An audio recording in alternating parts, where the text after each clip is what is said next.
ಹಿರಿಯ ಸಾಹಿತಿ doctor SL. Bhyrappa ನಿಧನರಾಗಿದ್ದಾರೆ. ಈ ಹಿನ್ನೆಲೆಯಲ್ಲಿ ಇವರ ಅಂತಿಮ ದರ್ಶನಕ್ಕೆ ವ್ಯವಸ್ಥೆಯನ್ನ ಮಾಡಲಾಗ್ತಾ ಇದೆ. ಬೆಂಗಳೂರಿನ ರವೀಂದ್ರ ಕಲಾಕ್ಷೇತ್ರಕ್ಕೆ ಪಾರ್ಥಿವ ಶರೀರವನ್ನ ಶಿಫ್ಟ್ ಮಾಡಲಾಗಿದೆ. ಅಂದರೆ ಆಸ್ಪತ್ರೆಯಿಂದ ರವೀಂದ್ರ ಕಲಾಕ್ಷೇತ್ರಕ್ಕೆ ಇವರ ಪಾರ್ಥಿವ ಶರೀರವನ್ನ ರವಾನೆ ಮಾಡಲಾಗಿದೆ.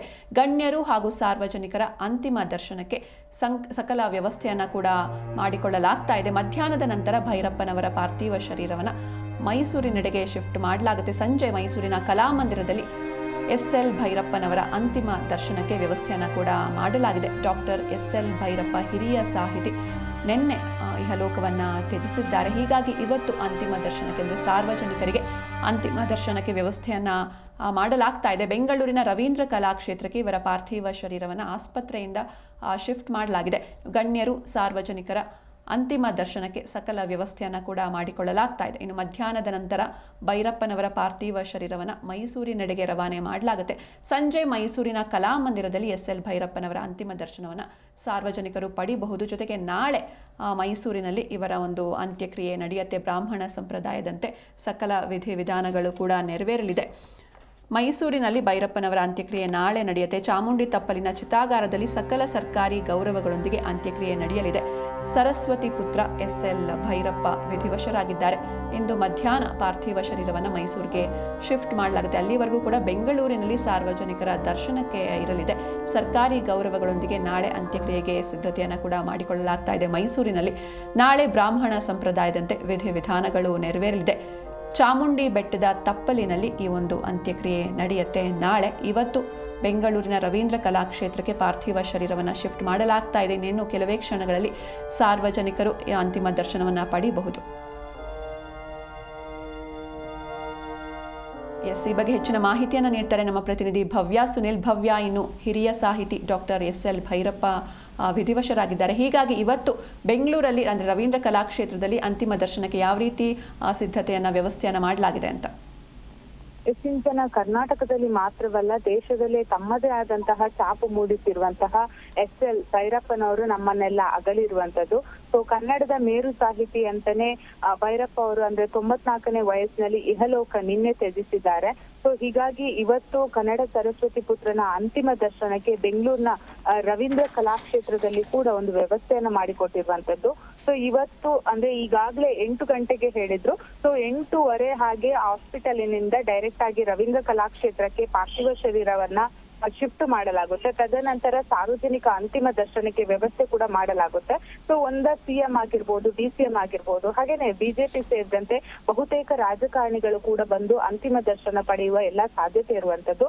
ಹಾಗೇನೆ ಬಹಳಷ್ಟು ಕವಿಗಳು, ಯಾಕಂದ್ರೆ ಇವರು ಬಹಳಷ್ಟು ಅಂದ್ರೆ ಕ್ಷೇತ್ರದಲ್ಲಿ ಪುಸ್ತಕ ಬರವಣಿಗೆ ಆಗಿರ್ಬೋದು, ಬಹಳಷ್ಟು ಅವರ ಪುಸ್ತಕವನ್ನ ಮೆಚ್ಚಿ ಬಹಳಷ್ಟು ಮಂದಿ ಓದುಗರ ಬಂಧುಗಳೇ ಇರುವಂತದ್ದು. ಸೊ ಹೀಗಾಗಿ ಬಹಳಷ್ಟು ಬಳಗ ಕೂಡ ಇವತ್ತು ಅವರ ಅಂತಿಮ ದರ್ಶನಕ್ಕೆ ಬಂದು ಪಾರ್ಥಿವ ಶರೀರವನ್ನ ನೋಡಿ ತದನಂತರ ಅವರಿಗೆ ಅಂತಿಮ ದರ್ಶನವನ್ನ ಕೂಡ ಮಾಡ್ತಾರೆ. ಅಷ್ಟು ಮಾತ್ರವಲ್ಲದೆ ಇವತ್ತು ಮಧ್ಯಾಹ್ನ 2 ಗಂಟೆಗೆ ಮೈಸೂರಿನ ಕಡೆಗೆ ಅಲ್ಲಿ ಕೂಡ ಮೈಸೂರಿನ ಕಲಾಮಂದಿರದಲ್ಲಿ ಅಂತಿಮ ದರ್ಶನಕ್ಕೆ ಅವಕಾಶವನ್ನ ಕೂಡ ಮಾಡಿಕೊಡಲಾಗಿದೆ. ಸೊ ಮಧ್ಯಾಹ್ನ 2 ಗಂಟೆ ತನಕ ಮಾತ್ರ ಬೆಂಗಳೂರಿನಲ್ಲಿ ಪಾರ್ಥಿವ ಶರೀರದ ಅಂತಿಮ ದರ್ಶನಕ್ಕೆ ವ್ಯವಸ್ಥೆಯನ್ನು ಕೂಡ ಮಾಡಲಾಗಿದೆ. ಹಾಗೇನೆ ಸರ್ಕಾರದ ಗೌರವದೊಂದಿಗೆ ಅವರಿಗೆ ಅಂತಿಮ ದರ್ಶನ ವ್ಯವಸ್ಥೆ ಮಾಡಿಕೊಡಲಾಗುತ್ತೆ ಅನ್ನೋ ಮಾಹಿತಿ ಕೂಡ ಇರುವಂತದ್ದು.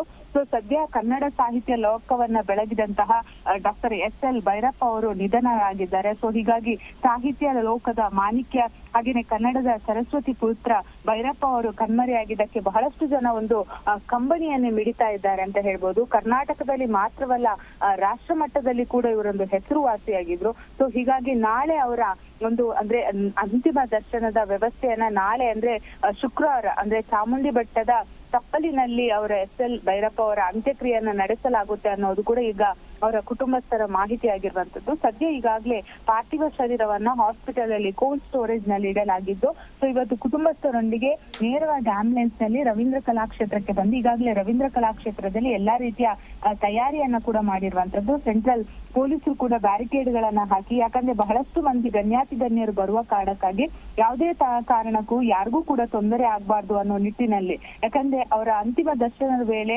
ಬಹಳಷ್ಟು ಕವಿಗಳು ತಮ್ಮ ಕವನಗಳನ್ನ ಓದುವ ಮೂಲಕ ಅವರ ಕಾದಂಬರಿ ಆಗಿರ್ಬೋದು, ಪುಸ್ತಕದ ಬಗ್ಗೆ ಆಗಿರ್ಬೋದು, ಕವನಗಳನ್ನ ಓದೋ ಮೂಲಕ ಅವರ ಪಾರ್ಥಿವ ಶರೀರದ ಮುಂದೆ ಅವರಂದ್ರೆ ಅಂತಿಮ ನಮನವನ್ನ ಸಲ್ಲಿಸೋದಕ್ಕೆ ಈಗಾಗಲೇ ಸಿದ್ಧತೆಯನ್ನ ಕೂಡ ನಡೆಸಿರುವಂತದ್ದು ಸಿಂಚನ.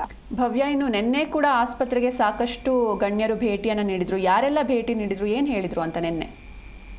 ಅಂದ್ರೆ ನಿನ್ನೆ ಬಹಳಷ್ಟು ಮಂದಿ ಭೇಟಿ ಕೊಟ್ಟು ಒಂದು ಕಂಬನಿಯನ್ನೇ ಮಿಡಿದಿದ್ದಾರೆ. ಯಾಕಂದ್ರೆ 94 ವರ್ಷ ವಯೋಸಹಜದಿಂದ ಈಗಾಗ್ಲೇ ಅವರು ಸಾವನ್ನಪ್ಪಿರುವಂತದ್ದು. ಸೊ ಹೀಗಾಗಿ ಕನ್ನಡದ ಸಾಹಿತ್ಯದ ಕೊಂಡಿ ಕಲಿಸ್ತಿದೆ ಅಂತ ಸುಧಾಮೂರ್ತಿ ಆಗಿರ್ಬೋದು, ಆರ್ ಅಶೋಕ್ ವಿಪಕ್ಷ ನಾಯಕ ಆಗಿರ್ಬೋದು, SL ಭೈರಪ್ಪನವರ ಬಗ್ಗೆ ಬಹಳಷ್ಟು ಜನ ಬಂದು ಒಂದು ತಮ್ಮ ವಿಚಾರವನ್ನ ಕೂಡ ತಿಳಿಸಿರುವಂತದ್ದು. ಅಷ್ಟು ಮಾತ್ರವಲ್ಲದೆ ಪ್ರಧಾನಿ ಮೋದಿ, ಮುಖ್ಯಮಂತ್ರಿ ಸಿದ್ದರಾಮಯ್ಯ, ಮಾಜಿ ಮುಖ್ಯಮಂತ್ರಿ HD ಕುಮಾರಸ್ವಾಮಿ ಆಗಿರ್ಬೋದು, ಮಾಜಿ ಪ್ರಧಾನಿ SD ದೇವೇಗೌಡ ಆಗಿರ್ಬೋದು, ಉಪಮುಖ್ಯಮಂತ್ರಿ DK ಶಿವಕುಮಾರ್ ಸೇರಿದಂತೆ ಹಲವು ಗಣ್ಯರು ಸಂತಾಪ ವ್ಯಕ್ತಪಡಿಸಿದ್ದಾರೆ. ಪ್ರಮುಖವಾಗಿ ಪ್ರಧಾನಿ ಮೋದಿ ಅವರು ಕೂಡ ಸಂತಾಪವನ್ನ ವ್ಯಕ್ತಪಡಿಸಿರುವಂತದ್ದು. ಯಾಕಂದ್ರೆ ಕೇವಲ ನಮ್ಮ ಕರ್ನಾಟಕದಲ್ಲಿ ಮಾತ್ರವಲ್ಲದೆ SL ಭೈರಪ್ಪನವರ ಕಾದಂಬರಿ ಅಂದ್ರೆ ಪರ್ವ ಆಗಿರ್ಬೋದು, ಉತ್ತರಕಾಂಡ ಆಗಿರ್ಬೋದು, ವಂಶವೃಕ್ಷ ಆಗಿರ್ಬೋದು, ಆವರಣ ಆಗಿರ್ಬೋದು, ಯಾನ, ಗೃಹಭಂಗ, ದಾಟು, ತಬ್ಬಲಿಯು ನೀನಾದೆ ಮಗನೆ, ಈ ರೀತಿಯಾದಂತಹ ಬಹಳಷ್ಟು ಕಾದಂಬರಿಗಳನ್ನ ಓದದವರೇ ಇಲ್ಲ.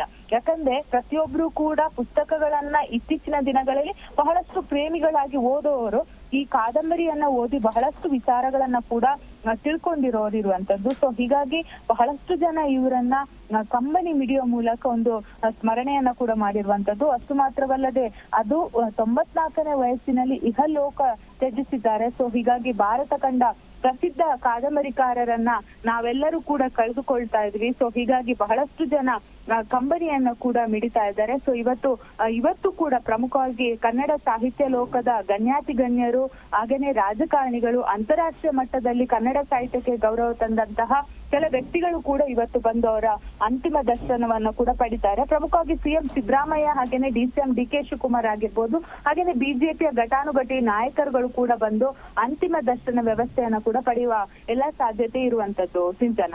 ಓಕೆ, ಥ್ಯಾಂಕ್ ಯು ಭವ್ಯ ಸುನೀಲ್ ನಿಮ್ಮೆಲ್ಲ ಡೀಟೇಲ್ಸ್ಗಾಗಿ.